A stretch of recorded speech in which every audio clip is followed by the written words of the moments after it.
Bapak Ibu yang dikasihi Tuhan, pada pagi hari ini kita mau sama-sama menyembah Tuhan, kita mau mendengarkan firman Tuhan.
Puji Tuhan, selamat pagi sidang Jemaat GPD Sion Altar yang dikasih oleh Tuhan, dan siapapun yang menyaksikan tayangan pagi hari ini. Mari melihat bersama pada bagian kitab Mazmur pasal yang ke-26, ayat yang pertama hingga yang ke-12. Namun pagi hari ini saya fokuskan pembacaan kita pada ayat yang kedua. Sekali lagi, Mazmur pasal yang ke-26, ayat yang pertama hingga yang ke-12, tapi kita fokus membaca pada ayat yang kedua. Firman Tuhan berkata, "Ujilah aku ya Tuhan, dan cobalah aku, selidikilah batinku dan hatiku." Sekali lagi saya bacakan firman Tuhan, "Ujilah aku ya Tuhan, dan cobalah aku, selidikilah batinku dan hatiku." Bapak, Ibu, Saudara yang kekasih dalam Tuhan, ini doa yang paling unik yang pernah saya dapati yang dinaikkan oleh sesosok makhluk hidup yang bernama manusia yang hidup di bawah kolong langit ini.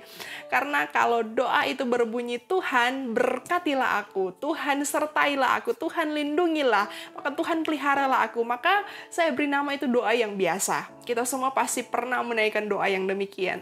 Tapi pasti sangat jarang sekali ada orang yang berdoa dan berkata, "Tuhan, ujilah aku dan cobalah aku." Coba pagi hari ini kalau Bapak Ibu mungkin sedang menyaksikan tayangan ini, mungkin ada orang lain di samping Bapak Ibu Saudara, coba saling tanya satu dengan yang lainnya. Kamu pernah nggak menaikkan doa yang seperti itu?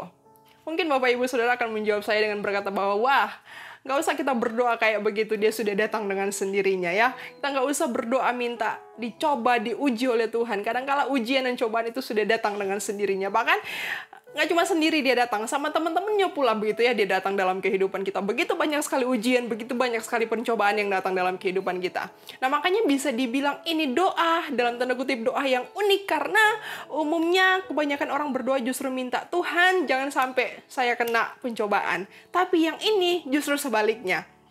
Nah, Bapak Ibu Saudara yang terkasih di dalam Tuhan, ujian adalah sesuatu yang baik. Tidak ada orang yang bisa dapat gelar sarjana tanpa melewati ujian. Kalau dia bisa jadi sarjana tanpa ujian, itu namanya siluman ya. Orang tidak bisa duduk di bangku SMA kalau dia tidak melewati ujian di tahap SMP. Orang juga tidak akan bisa duduk di bangku SMP kalau dia tidak pernah melewati tahap ujian di bangku SD. Demikian siklusnya yang terjadi sampai terjadi satu kemajuan atau naik tingkat. Jadi sampai di sini kita bisa paham ya bahwa ujian itu ternyata adalah sesuatu yang baik. Tapi, wah ada tapinya nih, tapi tidak enak ternyata ya. Benar, ujian itu memang baik, tapi semua orang pasti setuju bahwa ujian itu tidak enak. Namun sederhana saja alasannya pagi hari ini saya mau sampaikan kepada Bapak Ibu sidang jemaat semua yang dikasih oleh Tuhan.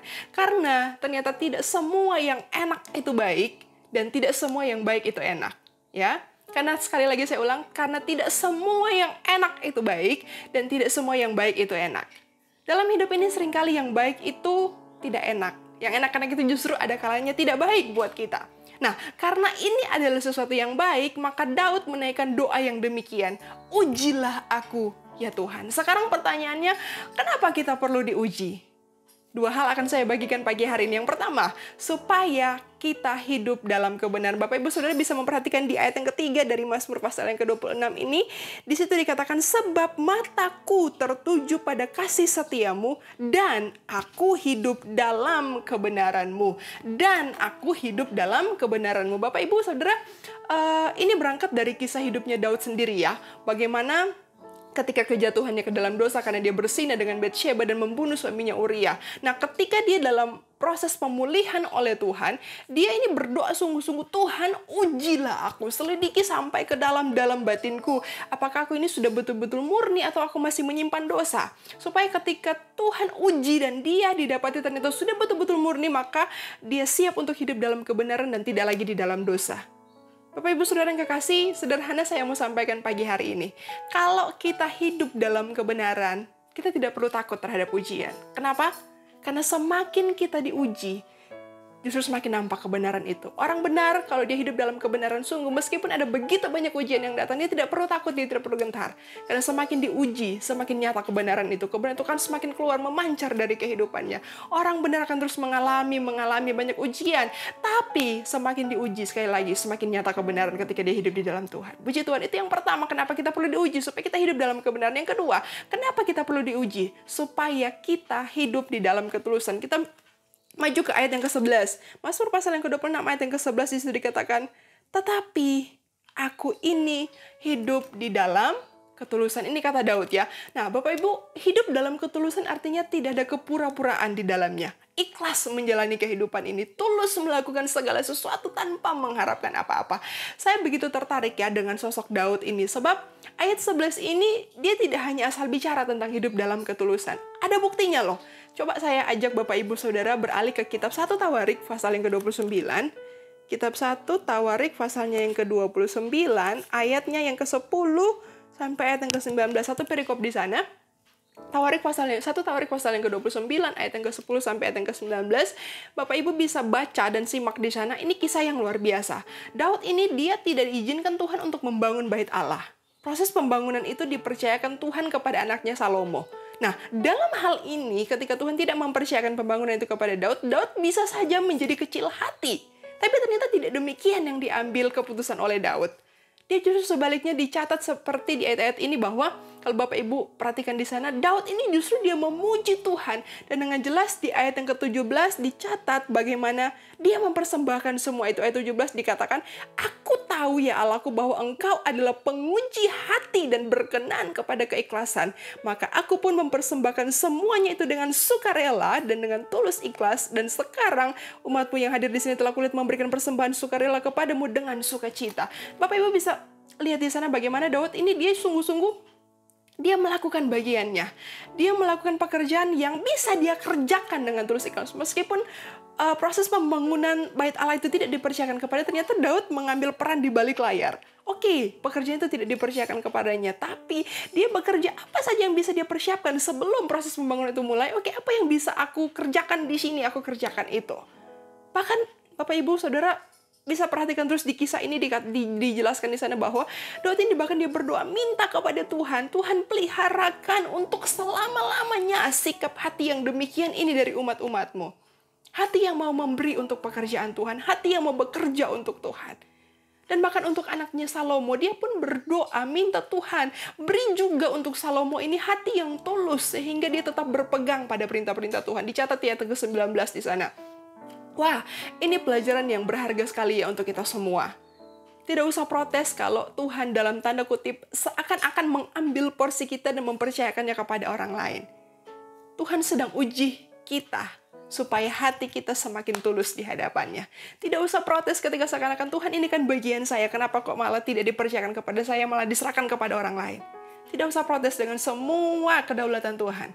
Sebab Tuhan sementara membentuk hati kita semakin tulus, semakin indah, semakin mulia di pemandangan matanya. Dan dengan jelas firman Tuhan mengatakan bahwa orang yang tulus itu punya masa depan yang dijamin oleh Tuhan. Puji Tuhan, Tuhan memberkati seluruh sidang jemaat. Mari tundukkan kepala, sama-sama kita satu di dalam doa. Bapa, terima kasih. Kami sungguh mengucap syukur untuk perenungan firman-Mu pagi hari ini. Tuhan baik bagi setiap kami. Segala sesuatu yang Tuhan izinkan terjadi, ujian sekalipun, pencobaan sekalipun, membuat kami akan semakin maju dalam pengiringan dengan Tuhan. Membuat kami akan semakin menjadi pribadi-pribadi yang lebih indah, berkenan, tulus melayani dan mengasihi Engkau.